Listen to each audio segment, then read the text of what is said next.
네, 정말 마지막 강연만을 남겨두고 있는데요. 마지막이지만 정말 중요한 SDGs 달성을 위해 너무나도 중요한 파트너십 필러 강연을 바로 시작해 보겠습니다. 2교시 강연은 이성훈 교수님께서 진행해 주실 텐데요. 이성훈 교수님께서는 현재 경희대학교 미래문명원 특임교수직을 맡고 계시며 아시아 지속가능발전 시민사회 파트너십 대표간사, 한국국제협력단 코이카 비상임이사를 역임하고 계십니다. 또 특별히 이성훈 교수님께서는 SDSN 코리아의 공동위원장을 맡고 계시기도 합니다. 교수님께서는 한반도 SDGs, 동북아시아 평화를 위한 청년의 역할을 주제로 강연을 준비해 주셨다고 하는데요. 교수님께서 여러분과의 질의응답 시간을 많이 가지고 싶다고 하십니다. 그러니까 지금 채팅으로 올려드린 패들렛에 접속하셔서 교수님께 많은 질문 남겨주시기 바랍니다. 그럼 이성원 교수님을 힘찬 반응과 박수로 모시겠습니다. 네, 반갑습니다. 제 목소리 잘 들리나요? 네, 잘 들립니다. 이어폰은 안 해도 되겠죠? 네네, 지금 정말 네, 좋아요. 좋습니다. 자, 제가 지금 평창인데요. 그 시간 맞추기 위해서 기차를 못 타고 평창에 차를 세워두고 안에서 하고 있습니다. 그래서 양해를 구하고요. 배경 화면이 좀 그렇습니다. 그 제가 평창에 오늘 오전에 내려온 거는 우리 허예린 대표님이랑 강동열 회장님 올 2월 달에 평창 평화 포럼에서 사실 한반도 SDG와 청년의 역할이라는 세션을 했거든요. 근데 마침 평창군에서 오늘 중요한 행사가 있었는데 평창평화재단, 평창평화센터 발족식이 있었어요. 제가 거기 이사로 임명이 돼서 오늘 발족식에 참여를 했거든요. 거기서 얘기했던 것도 이 평창의 평화 정신을 그 평창 내에서 실천하는 것도 중요하고, 여러분 아실지 모르겠지만 평창군은 그 평화 도시로 선포하고 다양한 실천 활동을 하고 있고, 그 다음에 올해 9월 21일부터 25일까지 21일이 UN 국제 평화의 날이고 25일이 잘 알다시피 SCG가 채택된 날이잖아요. 그 5일을 낀 주간을 평창 평화 주간으로 선포해서 그 평창 내에서도 행사하고 그다음에 챌린지라는 다양한 프로그램도 하고 그걸 지금 하고 있습니다. 그것 때문에 내려왔고, 그래서 나중에 기회가 되면은 이 평창평화센터하고 SDS 지금 하는 것과 잘 연결이 돼서 시너지가 있으면 좋겠습니다. 그래서 이런 행사를 겨울에도 평창에서 할 수 있으면 좋겠습니다. 제가 거기 이사니까 나름대로 한번 재정도 한번 마련해 볼게요. 그래서 여러분이 평창을 잘 활용할 수 있도록 해보겠습니다. 저한테 그 주신 주제는 굉장히 좀 큽니다. 한반도 SDG, 동북아시아 평화를 위한 청년의 역할 이렇게 되는데, 저는 이걸 받고 계속 이제 한 달 넘게 고민하면서 나름대로 이제 정리를 해봤습니다. 파워포인트에 그걸 가지고 한 30분 정도 압축적으로 설명을 드리고요. 그 다음에 질의응답을 해서 좀 더 토론을 많이 하도록 하겠습니다. 제가 앞에 그 질문 보고 굉장히 놀랐거든요. 기쁜 마음으로. 왜냐하면은 질문의 고민의 깊이라든지 그 관심사라든지 그 시각이 굉장히 좋아서 저도 좀 같이 좀 어려운 문제, 쉬운 거 말고 진짜 어려운 거를 제가 답이 있어서가 아니라 같이 한번 고민해 보고 싶은 생각에서 그런 시간을 많이 가졌으면 좋겠고요. 그다음에 제가 파워포인트 준비한 것도 좀 늦어진 이유가 뭐냐면은 과연 여러분이 어떤 생각을 가지고 있을지 제가 프로그램을 꼼꼼히 봤거든요. 굉장히 놀랐어요. 왜냐면 이 내용이 굉장히 큰 얘기도 있고 그다음에 굉장히 구체적인 일상 이야기도 있고 다채롭게 배치가 됐더라고요. 그거 보면서 제가 초안을 많이 바꿨습니다. 이 정도로 소화할 분이라면은 이거는 조금 진도를 더 나가고 되겠다 그렇게 생각해가지고 제가 그 사실 이런 주제로 강의를 많이 했는데 강의한 것 중에서 제일 어렵다고 고난도로 생각하는 거를 제가 이렇게 모아봤습니다. 그래서 한번 설명을 좀 해보고요. 뭐 토론 시간을 가졌으면 좋겠습니다. 다음 슬라이드 한번 보여주세요. 예. 자, 이렇게 키워드가 5개잖아요. 그렇죠? 청년이 중심에 있고 SDG 평화 한반도 동북아시아. 다음 보여주세요. 자, 그래서 질문을 4개로 적혀봤습니다. 제일 처음에 혹시 한반도 SDG라는 얘기 들어보셨나요? 요번에 처음 들으셨나요? 아니면 평상시 이런 얘기를 하는 데가 있나요? 아마 많이 안 할 것 같아요. 아마 이번 기회에 한반도 SDG라는 표현을 들으셨을 텐데 그게 도대체 뭘 얘기하고 왜 뭐 어떻게 하자 하는 거냐 요게 하나가 있고요. 그 다음에 지금 그동안에 이게 그 지난 한 주 동안 한 거 보니까 한국의 SDG에 대해서는 얘기 많이 했더라고요. 근데 북한 얘기는 안 했죠. 한반도 하기는 당연히 북한이기 때문에 북한 얘기를 조금 하고, 그 다음에 북한을 넘어서 동북아시아에서는 이걸 어떻게 하는지 조금 이야기를 할 거고요. 그 다음에는 이제 이거를 한반도 SDG하고 평화와 이게 어떻게 연결될 건가. 그 다음 마지막에 청년의 역할. 이렇게 4개로 이제 구성을 해봤습니다. 네, 다음이요. 네, 다음 하겠습니다. 자, 하기 전에 이미 앞에서 이제 많이 공부를 하셨더라고요. 첫 강의를 이태주 교수님이 하셨죠. 이태주 교수님이랑 저랑 뭐 한 지난 20년 동안 많은 일을 같이 했었는데 굉장히 큰 맥을 잘 짚어주셨고요. 자, 그거 이어서 자 5가지로 제가 이해하는 SDG 한번 여러분 생각해 보세요. 그다음 공부한 거랑 이거를 매치가 되는지. 첫 번째가 SDG는 국제 조약이 아니죠, 그렇죠? 그렇지만 정치적 구성에 있는 합의라는 거예요. 법은 아닙니다. 두 번째, SDG가 왜 만들어졌냐에 대해서 공부하셨죠. MDG와의 비교를 하고 그래서 지구적 복합위기, 그러니까 MDG는 상대적으로 빈곤에 초점 맞췄다면은 여러 가지 식량, 에너지 불평등, 기후로 대변되는 여기다가 이제 금융위기까지 들어가죠. 이거에 대한 포괄적 대응이라는 거. 그게 두 번째고요. 그래서 혹시 그 MDG하고 SDG를 한국말로 어떻게 하는지 아세요, 여러분? 그 얘기 많이 하시나요? MDG하고 그래서 저는 이 표현이 제일 좋다고 하는데 MDG를 뭐라 하냐면은 만둣국이라 그래요. 우리나라 말로 만둣국. SDG는 뭐죠? 그러면은 순댓국입니다. 순댓국. SDG 우리나라 순대. 그래서 만두와 순대를 비교하면은 만두는 하나씩 다 떨어져 있잖아요. 근데 순대는 하나로 다 연결돼 있는 거예요. 그 영양가가 순대가 훨씬 높습니다. 그래서 그렇게 기억해도 돼요. 만둣국에서 순댓국으로 됐다. 자, 그 정도로 간단히 하고요. 세 번째는 이게 청사진이라는 거예요. 유엔만 하는 것이 아니라 그 국가, 중앙정부, 시민사회, 기업, 그 다음에 지방정부까지 그래서 이 다양한 사람들이 할 수 있는 이걸 묶어주는 청사진이자 그 블루프린트라는 그런 표현을 씁니다. 네 번째도 이제 파트너십이고 그다음 마지막이 알다시피 개도국 선진국이 모두 하게 되는 거죠. MDG 때는 주로 개도국이 하는 거였잖아요. 근데 이제는 모든 그러니까 우리나라 같은 경우는 국내 이행도 해야 되고 국제 이행, 그러니까 개도국 지원도 해야 되고 그걸 같이 해야 되는 거죠.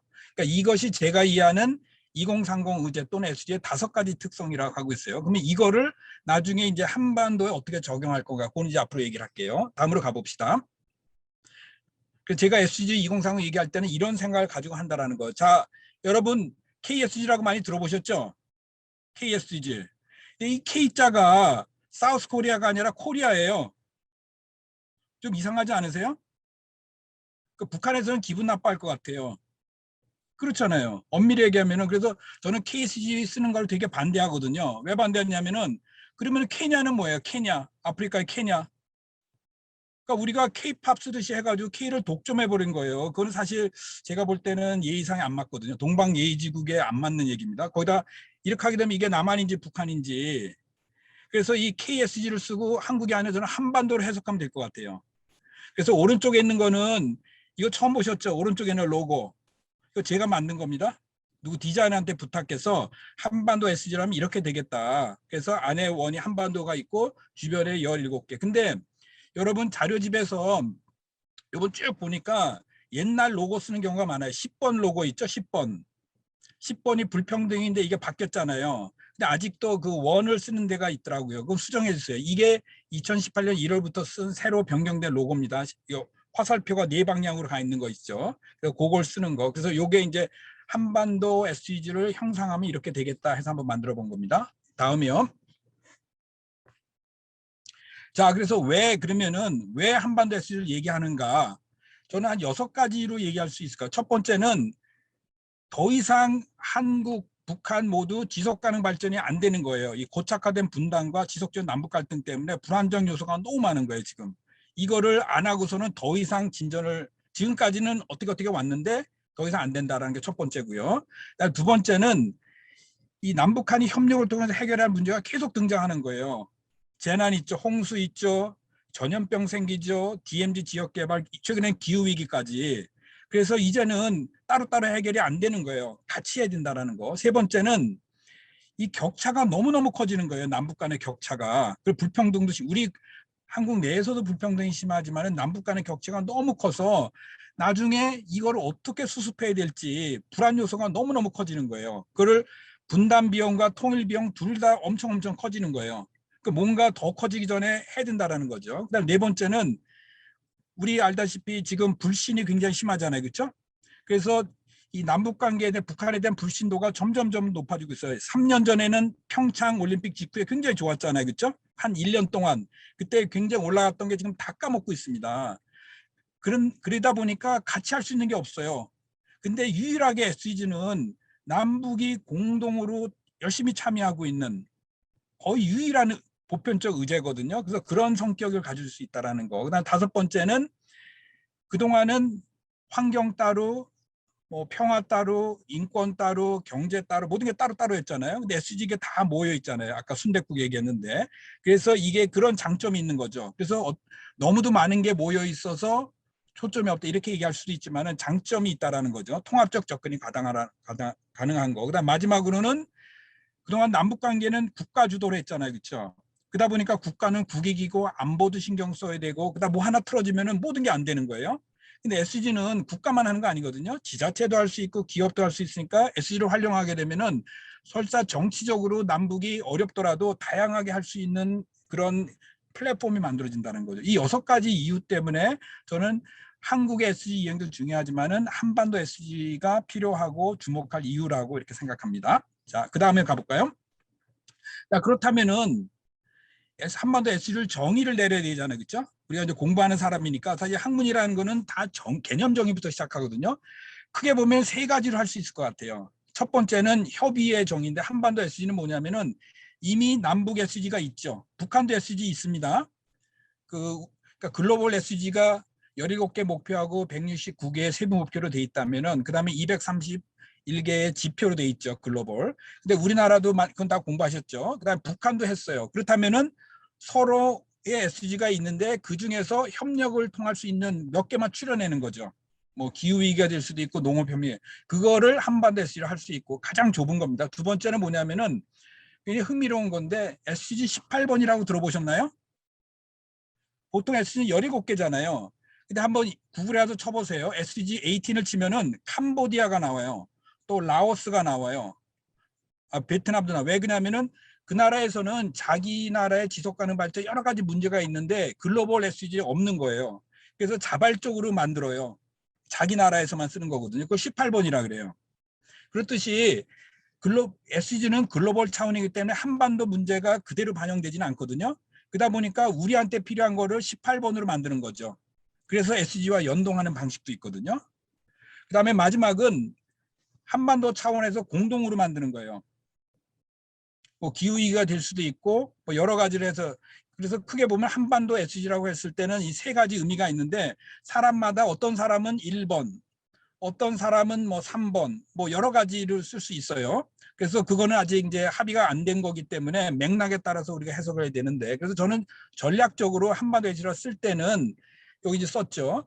그래서 그 남북 간 협력을 통해 한반도 차원의 공동 SDG를 만들어서 이행하고 우리끼리만 하는 것이 아니라 글로벌 차원의 SDG 이행에 기여하는 거. 그 기후위기가 그렇잖아요. 기후위기 같은 경우는 남한 같은 경우는 기후악당이라는 얘기를 듣잖아요. 문제의 트러블 메이커예요. 남한은. 근데 북한은 역설적으로 경제 성장이 전혀 안 돼 있기 때문에 기후 위기에 부정적 영향을 끼친 게 최소입니다. 가난하기 때문에 역설적으로. 그렇다면은 남북한이 모두 글로벌 위기에 뭔가 기여를 해야 되거든요. 그래서 SDG가 이게 굉장히 중요합니다. 우리나라 했다고 이게 해결되는 게 아니잖아요. 그렇죠? 코로나가 보여주듯이. 그래서 남북한 공동으로 하는 게 있고 또 협력을 통해서 글로벌 이행에 기여하는 거 두 가지를 봐야 된다라는 거. 그다음에 이제 앞에서 얘기했듯이 남북한 그다음에 동북아시아의 지속 가능 발전과 생태적 지속 가능성이 하는데 남북 SDG가 어떻게 여기에 기여할 건가? 그래서 그거를 이제 5가지로 정리해. 첫 번째는 전통적으로는 우리가 내셔널 바운더리라고 하는데 한반도라는 말은 폴리티컬한 개념이 아니잖아요. 그렇죠? 어떻게 보면 지리적 또는 지정학적 개념이거든요. 그래서 플래네터리 바운더리까지 포함하는 개념이 되는 거죠. 두 번째는 이념과 체제를 넘어선 개념이죠. 특히 생태적 지속 가능성. 그다음에 국가 중심을 넘어서서 다양한 이해관계자의 참여. 그다음에 SDG는 보편적이고 글로벌이잖아요. 그다음 한반도는 굉장히 구체적이고 특수적이고 그래서 보편성과 특성이 결합했다라는 거.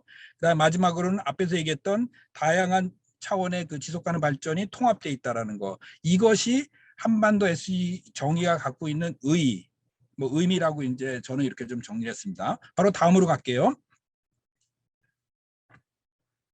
자, 다음에 그러면 어떻게 할 건가? 요거는 사실 결론이기 때문에 나중에 해야 되는데 먼저 그냥 간략하게 소개만 할게요. 첫 번째는 앞에서 얘기했듯이 국가로 지금 되는 건 없잖아요. 북한이 최근에 뭐 대화를 하겠다 그랬지만 아직 구체적으로 진전된 거 없거든요.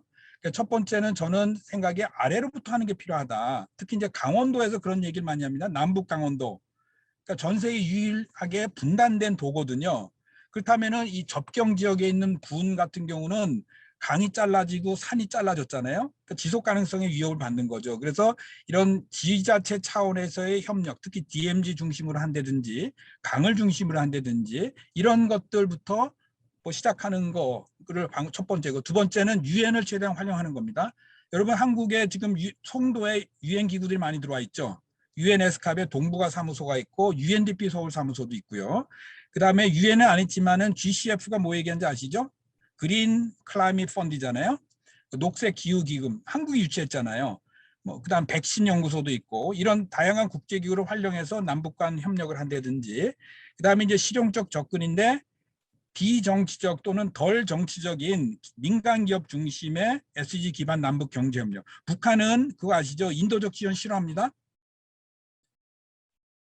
왜냐하면 인도적 지원이라는 거는 뭔가 불쌍하다, 도와줘야 된다 이런 게 깔려 있잖아요. 북한은 그걸 거부합니다. 당당하게 경제 협력을 얘기하고 있거든요. 그래서 그런 것들을 감안한 뭔가 패러다임 전환이 필요하고, 그다음에 다섯 번째가 이제 평화 관련된 건데, 북한도 그렇지만은 북한이 핵무기 개발하느라고 돈을 엄청 쓰고 있죠. 남한도 마찬가지입니다. 우리도 국방비가 엄청 늘어가 가지고 이 평화 시기에도 불구하고 우리나라가 국방비 군사력으로 몇 등이 됐죠? 기억하시나요? 수출로 우리나라가 10등인가 11등이거든요. 군사력에서 6등입니다. 그러니까 지난 10년 동안에 우리 군사비 지출 정도가 엄청 많이 늘었거든요. 아니 국방 강국입니다, 우리나라. 이게 근데 이거는 국방이라는 건 다 상대적인 거잖아요. 상대가 강하면 우리도 강해져야 되고, 그러니까 한 나라가 해결되는 것이 아니라 동시에 해결해야 되거든요. 그렇다면은 근데 또 남북한만 줄이는 것도 안 되잖아요. 일본이 있잖아요. 중국이 있잖아요. 러시아가 있잖아요. 미국이 있잖아요. 그러니까 이 군축이야말로 보편적으로 접근해야 되거든요. 그러니까 SG랑 맞닿는 거죠. 그래서 지금 중요한 과제 중에 하나가 그 전 세계에 이렇게 코로나 위기, 일자리 위기, 불평등, 기후 위기 함에도 불구하고 전 세계 국방비는 계속 늘어나고 있어요. 그래서 어떻게 하면 이 국방비를 줄여서 이 돈을 가지고 다양한 SDG 이행에 쓸 수 있을까? 이게 큰 과제가 되는 것. 특히 우리나라는 굉장히 심각합니다. 그다음에 여섯 번째는 자, 인권과 관련된 건데, 그동안은 이제 인권 따로 SG 따로였는데 16번 공부하셨죠? 16번 안에 들어가면은 인권이 들어가 있습니다. 특히 시민 정치적 권리. 그리고 SG에서 다루는 모든 90% 이상이 인권에 관한 거거든요. 뭐 여성 인권도 있고 아동 인권도 있고 식량도 있고 교육도 있고. 그래서 어떻게 보면 SG는 인권을 접근하는 또 다른 방법이라는 거죠. 그러니까 대놓고 인권을 얘기하지 않지만은 결과적으로 인권 증진으로 이어지는. 그래서 특히 남북 간에서 인권은 굉장히 정치적으로 민감하죠. 북쪽에서는 이거를 체제 위협으로 느끼기 때문에 인권 얘기만 나오면 다 거부를 하거든요. 그런 상황 속에서 나름대로 인권을 통합해서 지속 가능 발전과 연계해서 할 수 있는 게 SDG라는 거거든요. 그리고 북한도 SDG를 받아들이고 있고, 그다음에 물론 인권이라고 북한이 굉장히 거부 반응을 하지만은 유엔의 인권에 앞에서 이제 공부하셨지만은 북한도 다양한 인권 조약 가입하고 어느 정도 하고 있거든요. 그래서 이 두 가지를 연결할 수 있는 게 SDG라는 거죠. 구체적으로는 VNR이라고 발런터리 내셔널 리뷰 들어보셨죠? 그다음에 인권에서는 UPR, 유니버설 피리어드 리뷰. 이 두 가지 다 하나는 SDG의 대표적인 프로그램이고 UPR은 인권인데 북한이 이걸 다 참석하고 있습니다. 우리나라도 마찬가지고요. 그러니까 이거를 근거로 해서 통합적인 인권과 SDG 접근을 할 수 있는 기반이 만들어진다. 마지막으로 이제 동북아시아 차원입니다. 우리 미세먼지 그렇지만은 이게 뭐 우리 문제가 아니잖아요, 그렇죠? 그러니까 동북아 차원에서 해결할 거와 한반도 차원에서 해결할 거를 같이 연결해서 할 수 있는. 제가 볼 때 한 6가지 정도가 한반도 SDG를 만든다고 했을 때 접근할 수 있는 방법. 그 다는 아니지만은 이제 생각난 대로 일단은 아이디어를 두개 드렸습니다. 다음으로 바로 가죠. 자, 그래서 북한 잠깐 얘기해 볼까요? 이분 누군지 아세요, 혹시? 제가 링크 달아놨습니다. 김성 대사입니다. 주 UN 북한 대사입니다. 김성 대사인데 이분이 VNR이라고 Voluntary National Review 모든 국가들이 유엔에 가서 SDG 이행을 보고하게 되는데 우리나라는 2016년에 했습니다. 첫 해. 근데 북한이 올해 했습니다. 처음으로. 그래서 발표를 했어요. 그래서 이 기사를 보면은 뭐라고 그랬냐면 곡물 생산 10년 내 최저, 제재 봉쇄 제로 어려움. 이거 두 가지. 첫 번째로 북한이 공식적으로 유엔에 가서 SDG 보고를 통해서 식량 위기를 인정을 했고요. 그다음에 제재 얘기도 했습니다. 유엔의 경제 제재로 인해서 어렵다. 그다음에 재해 이런 걸 솔직하게 얘기를 한 거죠. 그러니까 그쪽 얘기가 의약품이라든지 에너지 현안 문제가 최우선 순위다라는 걸 이렇게 했다라는 거. 그다음에 보면 자세한 기사는 여기 나와 있습니다. 그래서 제가 올렸으니까 아예 그냥 한번 보시면 좋고요. 다음 화면 보내주세요. 자, 요게 이제 기사입니다. 이게 연합뉴스 기사고요. 연합뉴스 한번 읽어보시면은 보다 자세한 거 있고, 그다음 페이지 가볼까요? 요거는 이제 보이스 오브 아메리카라고 들어보셨죠?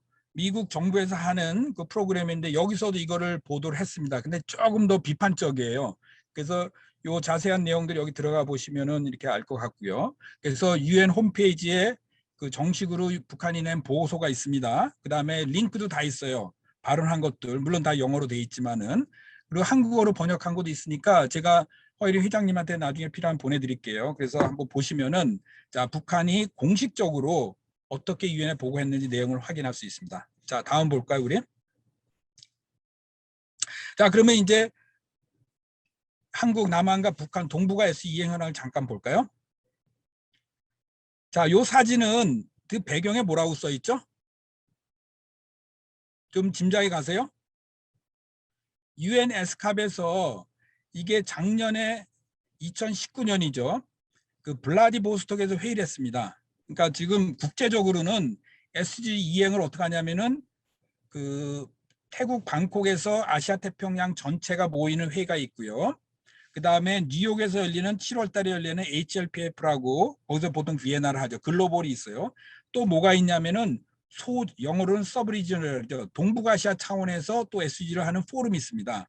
그거를 이제 돌아가면서 열리는데 2017년에는 그거를 그 몽골에서 했고 그다음에 이게 2019년이죠. 19년은 러시아에서 했어요. 돌아가면서 하는 거죠. 저는 이제 그 몽골에서 해서 했을 때 2018년에 참석을 했었는데 그때 이제 북한에서도 그 왔고 이거는 블라디보스톡에서 한 겁니다. 한스 자이젤 재단에서 하는 행사였는데 옆에 계신 분이 벌써 티가 나죠. 북한 공무원이라는 게 벌써 딱 자세에서 나오잖아요. 그렇죠? 가운데 여성분은 한국 분인데 그 독일의 재단, 그러니까 북한 사업하는 재단에서 하신 분입니다. 이런 사진입니다. 이런 식으로 북한에서 그 봉쇄에도 불구하고 이런 유엔 다양한 특히 이제 이 SDG 관련한 회의에는 자유롭게 북한도 적극 참여하고 있다라는 거 보여주기 위해서 이렇게 사진을 보여드립니다. 그 다음 볼까요? 자, 그 다음에는 자 SDSN이 뭔지 다 아시죠? 여기 다 관련이 있으니까 SDSN에서 글로벌 차원에서 해마다 보고서를 내죠. 그 글로벌 지표에 따라 다 내는데 자, 그 중에서 동북아시아만 살짝 따봤습니다. 한번 볼까요, 우리?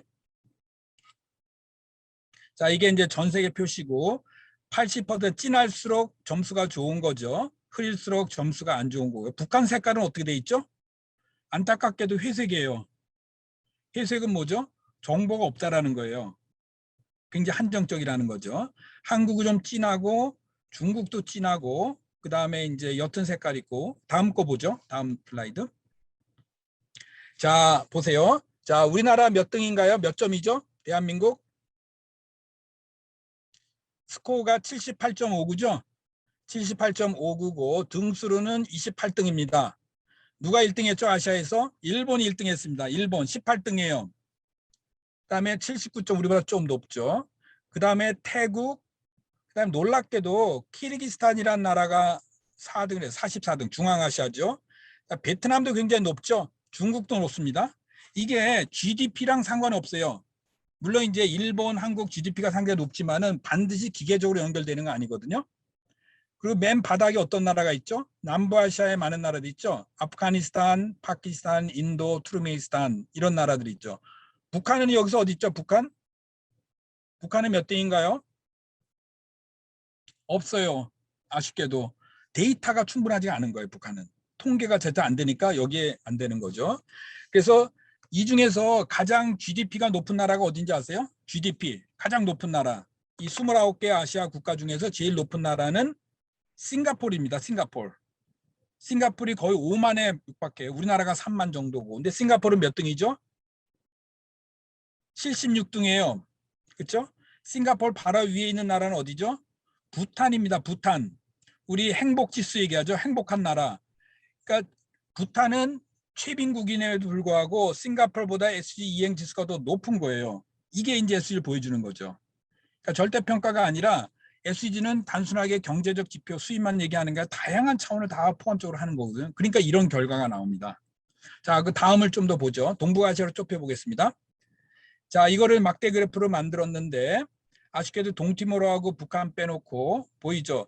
지역 간의 차이가 있나요? 남부아시아, 중앙에는 동남아시아, 동북아시아, 중앙아시아 이렇게 돼 있죠. 동북아시아가 상대적으로 평균값이 높죠. 그건 한국하고 일본 때문에 그래요. 그냥 북한이었고 몽골이 좀 낮고요. 그렇지만 평균으로 따지면 큰 차이는 없는 것 같아요. 그나마 남아시아가 조금 낮고 동남아시아가 조금 높고 동북아시아는 편차는 크지만은 합치면 좀 높고 그다음 중앙아시아는 중간이고 요게 이제 지금 편차를 보입니다. 자, 그다음 볼까요? 자, 요거는 한 해가 아니라 지난 6년 동안을 본 거죠. 2016년부터 21년까지 쭉 봤습니다. 자, 이 중에서 계속 올라가는 나라와 올라갔다 내려갔다는 나라 그렇게 되겠죠. 자, 보세요. 우리나라는 어떤가요? 계속 순위가 올라가죠. 2016년부터 계속 한국 올라가고 있습니다. 북한은 없고 그 다음에 몽골은 올라갔다가 조금 내려가고 일본은 조금씩 계속 올라가고 그 다음에 차이나는 어떻게 되죠? 올라갔다가 다시 내려왔죠. 최근에. 그 다음에 베트남도 그렇고 나라마다 그런 편차들이 좀 있습니다. 엎치락뒤치락 하는 거죠. 자, 그래서 요거는 그냥 참고로 이렇게 보시고요. 그 다음 하나 볼까요? 자, 이게 중요합니다. 요게 이제 요거는 이제 통계고 다음 거 하나 보세요. 다음이 제일 중요한데 자, 요걸 보시면은 요거는 개별 목표에 대한 거죠. 근데 이건 알다시피 글로벌 지표로 한 거거든요. 그래서 점수뿐만이 아니라 그 화살표 있죠? 화살표가 뭘 얘기하죠? 그 경향을 얘기하는 거예요. 더 좋아졌는지 안 좋아졌는지 정체 상태인지. 그래서 보면은 자, 동북아시아 이게 5나라잖아요. 그렇죠? 중국, 일본, 몽골, 북한이 조금 있어요. 북한이 조금 있는데 2016년하고 17년은 없었어요. 근데 북한에 보면 회색이 많죠. 그러니까 데이터가 부족하다라는 거예요. 그래서 이제 하는 것만 했는데 자, 보면은 초록색이 좋은 거죠. 빨간색이 안 좋은 겁니다. 그러면 초록색이 제일 많은 게 1번부터 17번 중에 어디죠? 초록색이 제일 많은 데가 어딘가요? 초록색이 제일 많은 데가 어디가 제일 많이 눈에 띄죠? 4번이죠. 4번. 4번 교육이잖아요. 그렇죠? 상대적으로 제일 많아요. 중국도 그렇고. 그다음에 일본 같은 경우도 여러 가지 편차가 있고. 그다음에 이제 남북한을 보면은 제일 흥미로운 게 뭐냐면은 13번입니다. 13번. 13번 어떻게 돼 있죠? 우리나라는 어때요? 새빨개요. 한국. 문제 많다라는 거예요. 우리나라. 북한은 어떻죠? 초록색이 많아요. 유일하게 13번에서 초록색 있는 거는 북한밖에 없어요. 이거 역설적이지 않아요? 이거? 13번에서. 그만큼 문제를 일으키 사실 의지라기보다는 능력이 없는 거죠. 북한은 기후위기에 별로 부정적인 거 하지 않았어요. 그 다음에 중국도 빨간색 많잖아요. 그렇죠? 빨간색도 최근에 주황색으로 됐지만은 일본 어땠죠? 일본도 새빨개요. 한국, 일본 아주 새빨갑니다. 그러니까 그 국민들은 좋을지 모르지만은 글로벌 차원에서는 아주 악영향을 끼치고 있다는 거예요. 이게 SDG 역설입니다. 자, 16번 볼까요? 16번에 인권, 평화, 뭐 반부패, 거버넌스 들어가 있죠. 자, 어떤가요? 중국 빨간색 있고 주황색 있고 일본이 최근에 초록색을 받았네요. 와, 16번 일본이 초록색을 2번 받았어요. 최근에. 한국은 어떻죠? 주황색 있다가 조금 좋아졌죠. 오렌지색으로 바뀌었습니다. 북한은 새빨갑니다. 몽골도 빨개요. 또 역설적으로. 그러니까 16번이 정치적 자유나 인권을 한 거는 남북이 또 반대가 되는 거죠. 17번 같은 경우도 한국하고 일본이 빨개요. 이거 왜 그러죠? 18번은 왜 그럴까요? 18번은 근데 그 안에 너무도 많은 요소들이 있기 때문에 글로벌 지표를 좀 봐야 되는데 하여간 이렇게 빨간색으로 되어 있습니다. 자, 그래서 요거 가지고 나중에 한번 기회 되면은 더 토론할 수도 있어요. 비교해서. 일단 오늘은 그냥 맛배기로 이렇게만 살짝 그 오버뷰만 보여드릴게요. 중요한 거는 13번하고 16번이 너무 대조적이라는 거예요. 자, 그 다음을 보겠죠. 화면을 보겠습니다. 자, 그러면 한마디로 해서 동북아 평화에 대해서 조금 얘기를 해볼게요. 자, 그래서 결론부터 얘기하면은 저는 그 한반도 평화와 지속 가능성이 서로 뭐 연계해 있다는 건 당연한 얘기겠죠. 당연한 얘기인데 이거를 다차원 다자간 협력을 어떻게 만들 수 있을 건가. 다시 말해서 밑에 이제 소극적 평화 개념 다 아시죠? 그러니까 전쟁이 없는 거 그게 소극적 평화고 그다음에 전쟁을 미연에 예변하고 그다음에 이 안보뿐만이 아니라 일자리라든지 식량이라든지 사회 경제까지 포함한 적극적 평화. 저는 SDG 한반도 SDG가 의미가 있는 거는 이 소극적 평화가 아니라 적극적 평화로 패러다임 전환하는데 총미 역할을 한다는 게 한번. 여러분 알다시피 16번에 보면은 그 평화 또는 비폭력 같은 것들 내용이 들어와 있잖아요. 16.2 기억하시나요? 앞에 보니까 공부하신 것 같아요. 그 청소년 폭력이잖아요. 그렇죠? 이게 BTS가 하는 Love Yourself 있잖아요. 그게 이거 하는 거잖아요. BTS가 유니세프 이 캠페인의 홍보 대상 거거든요. 근데 사람들은 BTS는 알아도 16.2는 잘 모르더라고요. 안타깝게. 여러분 같이 연결해서 했어요. BTS가 하는 거는 16.2 캠페인입니다. 근데 굉장히 저는 그게 부정적인 것이 아니라 긍정적으로 접근하는 거죠. 16.2를 하지 말라가 아니라 폭력에는 자살도 들어갑니다. 청소년 자살도 들어가요. 그래서 이거를 러브 yourself라는 긍정적인 메시지. 그다음에 16.4에 가면은 불법적 무기 거래라는 게 있어요. 특히 우리나라에서는 무기가 금지되면 별로 심하지 않는데 아프리카는 많은 미국으로 합법적 무기 거래죠. 그래서 이 총기 사건이 엄청나거든요. 그래서 이런 군축이 들어와 있거든요. 근데 이런 것들을 잘 활용해서 앞에서 얘기했던 이 군축을 통한 재원 마련, 그걸 통한 뭐 다양한 그 긴급한 사원, 그러니까 뭐 일자리라든지 기후위기에 쓸 수 있는. 그래서 이런 것들이 SDG가 동북아 평화 연결 수 있는 것은 많은 것들이 있는데 이거 잘 연결이 안 돼요. 일단 잘 모르기 때문에. 그러니까 SDG 따로 하고 평화 따로 하고. 그래서 이런 것들을 잘 하게 되면은 연결할 수 있는 많은 고리가 있다라는 거. 다음 보여주시죠. 자, 그래서 청년의 역할 마지막 그 하겠습니다. 그래서 저는 5가지를 이제 포인트를 잡았는데 숫자가 좀 잘. 첫 번째는 앞에서 얘기했듯이 SDG가 만병통치약이 아니라는 거예요. 굉장히 중요하지만은 SDG는 만약에 우리가 SDG를 모든 나라가 100% 달성했다. 그러면 2030년에 천국이 되나요? 지구적 모든 문제가 해결되나요? 전혀 아니에요. 제가 볼 때는. 그러니까 SDG는 2015년 그 당시에 합의할 수 있는 최대치였어요. 제가 볼 때는. 그 합의할 수 있다는 건 모든 사람들이 앞에 이양희 교수님 얘기했지만 국익 중심으로 생각하거든요. SDG를. 그러다 보니까 합의는 했지만은 여전히 빠져 있는 문제가 굉장히 많죠. 앞에 얘기했던 글로벌 군축이라든지 기후 위기라고 있지만은 그래서 저는 SDG가 갖고 있는 거는 그럼에도 불구하고 그, 그 일종의 통증 완화 조치라는 건 뭐냐면은 정신없이 앞으로 막 가던 이런 것들을 약간 속도를 줄이고 자 한번 좀 이렇게 보자. 우리가 지금 뭘 하고 있는지 그런 역할을 하고 있다라는 거예요. 그래서 방향은 설정을 했는데 디테일이 부족하죠. SG 많은 것 같은데 꼼꼼하게 보면은 빠져 있는 게 너무 많아요. 그래서 글로벌 인디케이터도 그렇고 그래서 이거를 내셔널로 하게 되면은 사실 핵심적인 내용이 다 빠져나가는 경우가 굉장히 많거든요. 그래서 저는 SG를 뭐라고 보냐면은 그 시간을 벌기 위한 도구라고 생각하는 거예요. 그러니까 2030년 동안 그래서 비유가 조금 이상하지만은 세월호 우리 사건 할 때 급변침이라는 얘기 들어보셨죠? 급변침. 배가 가다가 갑자기 방향을 틀면은 침몰할 수 있거든요. 그러니까 SG는 갑자기가 아니라 좀 서서하게 방향을 돌린 패러다임 전환할 수 있는 그 방향을 제시를 하고 그 방향을 꺾으면서 그 시간 동안에 보다 근본적인 문제에 대한 해결책을 찾아야 되는 거죠.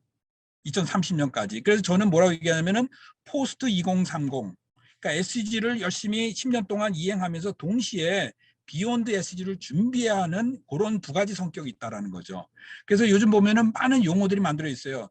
Great Transformation이라는 얘기 많이 하죠. SDG의 슬로건 첫 번째 3단어가 뭐죠? Transforming Our World잖아요. 근데 그걸 넘어서 그레이 대전환, 리셋이라고 얘기하고 어떤 분들은 코로나 이후에 뭐 트랜지션 얘기하고 있는데 최근에 우리나라에서 뭐라면 녹색 전환 이렇게 들어보시죠. 문명 전환. 그래서 코이카에서는 뭐라냐면 그린 디지털 트랜스포메이션을 써요. 녹색과 디지털을 결합하는 거죠. 이게 4차 산업혁명 얘기죠. 근데 사실 저는 요즘 깜짝 놀란 게 약간 종교적인 성격이 있지만은 개벽이라는 표현이 있죠. 그 말 들어보셨어요? 개벽이라는 게 100년 전에 물질이 개벽하니 정신이 개벽하니. 저는 포스트 SG 핵심 미스에 여기 있다고 생각하거든요. 그동안 모든 지속 가능 발전이라는 게 물질 중심이었잖아요. 그렇죠? 근데 지속 가능성으로 되면서 이게 생태로 옮겨되는데 이게 생태가 단순히 그 물질이 아니라 여기는 정신 문명에 관한 게 들어가거든요. 문명적인 차원이 들어가거든요. 그래서 저희 100년 전에 우리한테는 개벽이라는 거. 그래서 제가 농담으로 하냐면은 우리 발전이라는 얘기 많이 쓰죠. 지속 가능 발전이라 그래. 그 전에는 뭐였죠? 개발이었죠. 개발의 전에 뭐였죠?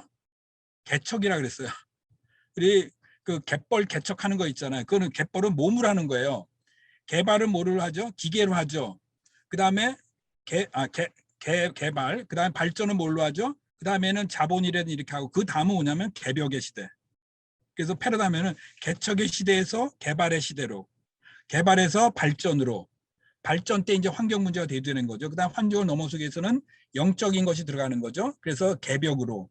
왜냐하면은 제가 볼 때는 이 물질 문명을 넘기가 너무 어려워요. 왜냐하면은 10평에서 살던 30평 아파트를 가면요 줄일 수가 없어요. 도시 문명의 편안함을 누리면은 우리 일회용 많이 쓰잖아요. 앞에서 보니까 그것도 많이 했는데 쓰레기 줄이는 거 진짜 어렵거든요. 여기는 단순하게 어떤 내 개인의 만족을 넘어서 약간 영적인 혁명, 진짜 삶이 무엇이냐, 문명이 무엇이 이런 거에 대한 성찰이 같이 가야 이 전환이 가능하다라는 거죠. 트랜스포메이션. 그래서 저는 그런 거를 강조하고 그래서 마지막으로 SDG가 10년이잖아요, 지금. 그래서 올해를 뭐라 하죠? decade of 그 10년이라는 표현을 써요. UN Decade of Action to Deliver SDG by 2030. 이게 구호거든요. 근데 저는 포스트 2030 하게 되면은 이게 30년 얘기하잖아요. 유엔은 글로벌 의제를 15년 단위로 하거든요. 근데 세대라는 거는 우리 30년이잖아요. 그렇죠? 그래서 2030년 넘어서 하게 되니까 계산해 보니까 2045년이에요. 45년. 2045년은 우리나라 해방 100주년이죠. 그리고 우리나라 45년에 유엔이 만들어졌어요. 그러니까 유엔의 창립 목적은 전쟁 방지였죠. 그렇죠? 전쟁을 막기 위해서 유엔이 만들어요. 다행히도 유엔이 만든 다음에 세계 대전이 없었어요. 그러니까 유엔이 여태까지 살아남은 거잖아요. 그래서 어떤 캠페인이 있냐면 2045년까지 유엔 100주년을 맞이해서 전쟁을 폐지하자라는 거예요. 이걸 위해서는 군축을 더 넘어서는 그런 굉장히 그 야심찬 목표가 있는데 그래서 이런 평화의 의제 2048년은 뭐의 100주년이죠? 세계인권선언 100주년입니다, 여러분. 1948년. 근데 또 이때는 한국 정부 수립 100주년이에요. 공교롭게도 우리 운명은 유엔과 아주 밀접하게 연관돼 있어요. 그러니까 한국 탄생과 유엔이 같이 됐고요. 그다음에 그러니까 전 세계에서 유일하게 80년대까지 유엔의 날을 공휴일로 한 날은 우리밖에 없었어요. 10월 24일 지금은 아니지만은 그리고 전 세계에서 유일하게 유엔 묘지가 있습니다. 부산에 가면은 그 정도로 우리는 그리고 전 세계에서 처음으로 유엔이 군대를 파견했던 전쟁이 한국 전쟁입니다. 그러니까 우리 반기문 사무총장도 나타난 거잖아요. 그렇죠? 그런 식으로 한반도의 운명은 공교롭게도 세계 평화를 책임지는 유엔과 밀접하게 연관이 돼 있다는 거예요. 그러면서 운명적으로 우리의 한반도 SG 의제와 글로벌과 같이 싱크로나이즈 하는 게 저는 굉장히 중요하다고 보는 거예요. 그래서 2045년, 48년, 그 다음에 2050년은 뭐죠? 한국전쟁 100주년이죠. 한국전쟁은 제 한국전쟁이 아니라 국제전쟁이었잖아요. 그렇죠?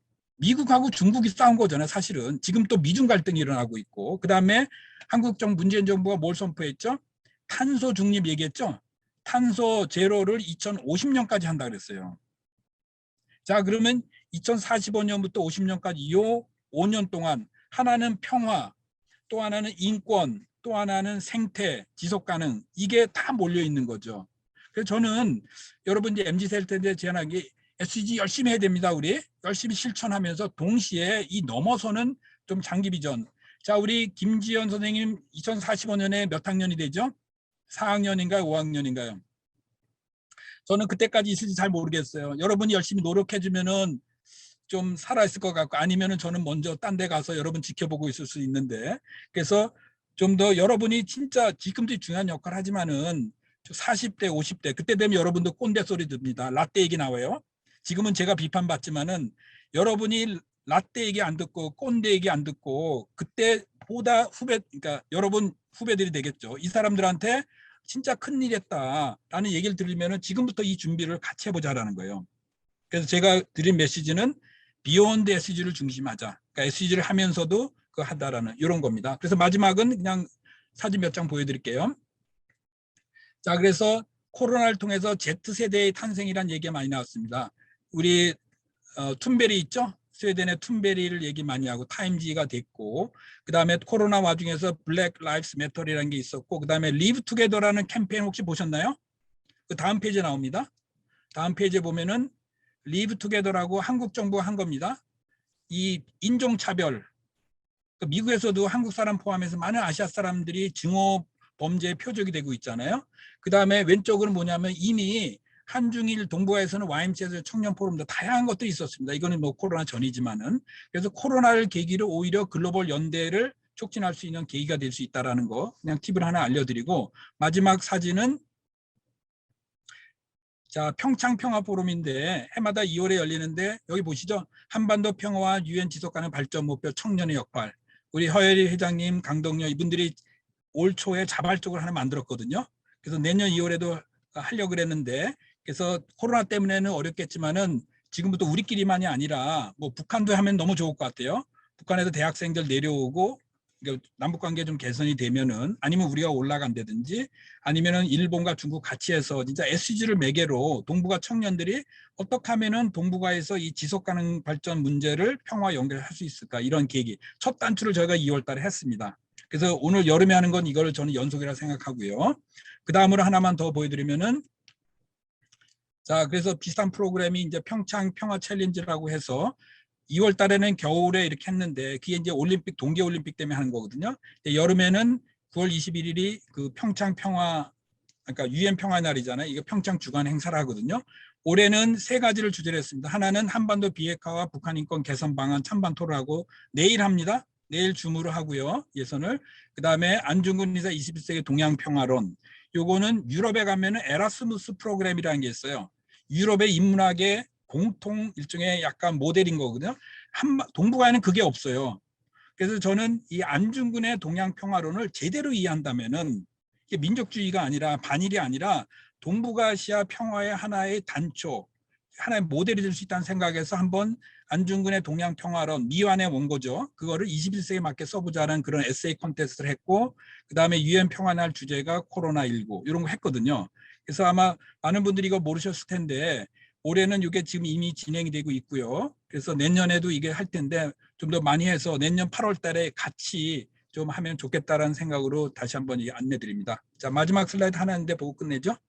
그거는 뭐 정보니까. 그리고 여기 보면은 우리 YLPF랑 YSDA, SAGN 같이 이거를 좀 올해 이제 준비를 했습니다. 자, 이상으로 제 발표는 마치고 질의응답하도록 하겠습니다. 경청해 주셔서 감사합니다.